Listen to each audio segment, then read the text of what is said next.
कर लेते हैं कि जो ये द्रुपद है, द्रुपद किसका बेटा है और इसका जन्म द्रोणाचार्य का वध करने के लिए क्यों हुआ था। तो कहते हैं कि जो ये द्रुपद है, द्रुपद पांचाल देश के राजा पृषद के पुत्र थे। पृषद के पुत्र थे। महाराज पृषद और महर्षि भरद्वाज में मित्रता थी। ये जो द्रुपद के पिता थे, पांचाल देश के राजा पृषद, और जो द्रोणाचार्य के पिता थे भरद्वाज, इन दोनों में आपस में बड़ी मित्रता थी, आपस में बहुत मित्रता थी। और द्रोणाचार्य और द्रुपद, राजा द्रुपद, एक ही गुरुकुल में गए थे पढ़ने के लिए, एक ही गुरुकुल में गए थे पढ़ने के लिए, एक ही साथ दोनों पढ़ते थे। और इनके अंदर बड़ी घनिष्ठ मित्रता थी, बहुत घनिष्ठ मित्रता थी। दोनों आपस में, कहते हैं ना कि जैसे लंगोटिया यार होता है, क्लास फेलो तो क्लास फेलो ही होता है जब तक वो क्लास में पढ़ता है, जब तक उसके साथ रह करके पढ़ता है तब तक तो उसका व्यवहार बहुत ही अच्छा होता है। पढ़ के निकलने के बाद कोई राजा और कोई रंक हो जाता है तो उस समय मित्रता पता चलती है कि व्यक्ति के अंदर हमारे प्रति क्या भाव है। तो वही चीज है कि जो भरद्वाज के पुत्र द्रोणाचार्य थे और पांचाल देश के राजा पृषद के पुत्र जो द्रुपद थे, वो द्रुपद में आपस में मित्रता होने के कारण दोनों लोगों के बच्चे एक ही गुरुकुल में पढ़ते थे और वहां दोनों रह करके बड़ा प्रेम, आपसी सहमत से और बहुत ही लगाव आपस में था। आप कह सकते हैं कि बगैर एक दूसरे को खिलाए दोनों खाते नहीं थे, दोनों खाते नहीं थे। तो एक समय ऐसा आया कि उन लोगों का जो अध्ययन था, अध्ययन समाप्त हो गया। अध्ययन समाप्त होने के बाद जो द्रुपद थे, द्रुपद तो राजा हो गए, क्योंकि राजा का बेटा तो राजा ही होता है। और उधर जो भरद्वाज थे, वो जो उनका बेटा द्रोणाचार्य था, ब्राह्मण स्वभाव, मांगकर खाने की वृत्ति होती है और पहले तो ब्राह्मण लोग मांगकर ही खाते थे, विद्या का दान करते थे और जो कुछ भी मिल जाता था प्रसाद के लिए वो प्रसाद पा लेते थे। तो एक समय ऐसा आया जब द्रुपद राजा हुए और द्रोणाचार्य के पास खाने की भी कमी हो गई, भोजन भी कायदे से नहीं मिलता था। ऐसी अवस्था में एक दिन होता है ना कि सबकी मित्रता कृष्ण और सुदामा जैसी नहीं होती, सबकी मित्रता कृष्ण और सुदामा जैसी नहीं होती। तो यहां पे कृष्ण और सुदामा की मित्रता तो उभर करके नहीं आई, लेकिन द्रुपद और द्रोणाचार्य की मित्रता किस प्रकार उभर के आई वो आप सुनिए। कि जब द्रोणाचार्य के पास खाने के लिए नहीं होता, और वैसे भी प्रायः देखा जाता है कि जब व्यक्ति के पास खाने के लिए नहीं होता है उस वक्त भगवान के सिवा उसको कोई नहीं पूछता। उसकी सुरक्षा करने वाले केवल एकमात्र गोविंद, राधा श्याम सुंदर, उनके सिवा कोई नहीं पूछता। तो वही कारण, लेकिन एक जो संबंध होता है ना वो कहीं ना कहीं अपनी तरफ खींचता है कि हो सकता है ये हमारे संबंधी हैं तो हो सकता है कि हमें कुछ न कुछ तो ये सहायता कर ही देंगे। लेकिन जब परेशानी में पड़े आदमी तो उसको अपने मित्रों से बचना चाहिए, क्योंकि यहाँ द्रोणाचार्य बहुत बड़े उदाहरण हैं। द्रोणाचार्य के मन में आया कि द्रुपद तो हमारा बहुत अच्छा मित्र है और द्रुपद के साथ तो हम पढ़ाई भी किए और हमारा मित्र राजा है, तो क्यों ना उसी से सहायता ली जाए। एक दिन द्रोणाचार्य द्रुपद के राज्य में गए और भरी सभा में उन्होंने पूछा कि महाराज द्रुपद, आप हमें पहचान रहे हैं?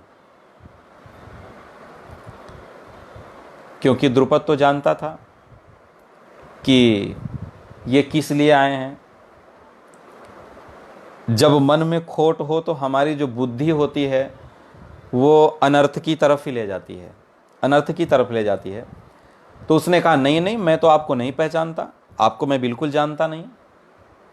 बोले आप हमें नहीं जानते, आप हमारे साथ गुरुकुल में पढ़े थे, एक साथ हम लोग खाना खाते थे, एक साथ हम लोग बैठते थे, एक साथ हम लोग एक ही कुटिया में हम लोग विश्राम करते थे, आपको याद नहीं? बोले नहीं नहीं, हमें तो पता नहीं है। द्रोणाचार्य की जो मित्रता थी उसको न याद करके द्रुपद ने उनकी अवहेलना कर दी, उनका अपमान कर दिया। और वो जो अपमान था द्रोणाचार्य का, द्रोणाचार्य उसको बर्दाश्त नहीं कर पाए, बर्दाश्त नहीं कर पाए उस अपमान को। और बर्दाश्त न करने के कारण वो वहां से वैसे ही वापस आ गए, वैसे ही वापस आ गए। उनके मन में ये चल रहा था कि हमारा अपमान करने वाला जो व्यक्ति है,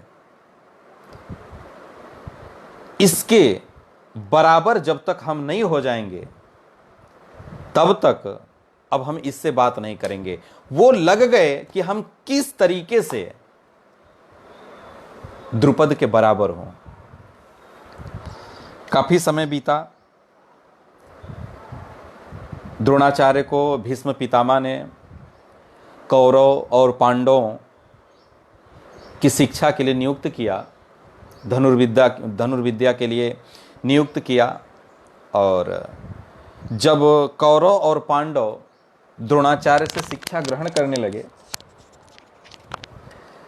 तो शिक्षा ग्रहण करते समय उनके मन में ये भाव आया कि क्यों ना इनकी गुरु दक्षिणा में हम द्रुपद को ही मांग लें। और जब पांडवों की शिक्षा पूर्ण हुई तब अर्जुन के पराक्रम को वो जानते थे कि अर्जुन कितना पराक्रमी है, अर्जुन की पराक्रम को वो जानते थे। इसलिए अर्जुन जब गया द्रोणाचार्य को प्रणाम करने के लिए और बोला गुरुदेव आपको क्या दक्षिणा स्वरूप दें हम, तो उस समय द्रोणाचार्य ने कहा अर्जुन हमें दक्षिणा में द्रुपद चाहिए, दक्षिणा में हमें द्रुपद चाहिए। और उस समय अर्जुन ने कहा ठीक है गुरुदेव, जो आप कह रहे हैं दक्षिणा स्वरूप मैं वही आपको दूंगा। और अर्जुन गए और द्रुपद को जीत करके लाए और द्रुपद को जीत करके द्रोणाचार्य के चरणों में डाल दिए। बोले गुरुदेव ये लीजिए द्रुपद। जब द्रुपद को देखे चरणों में पड़ा हुआ, फिर द्रोणाचार्य ने कुछ नहीं बोला और द्रुपद के आधे राज्य को लेकर के, क्योंकि द्रुपद ने ये बात बोला था कि मित्रता जो होती है वो बराबरी में होती है, मैं राजा और तुम रंक, तुम मांग करके खाने वाले, हम राजा।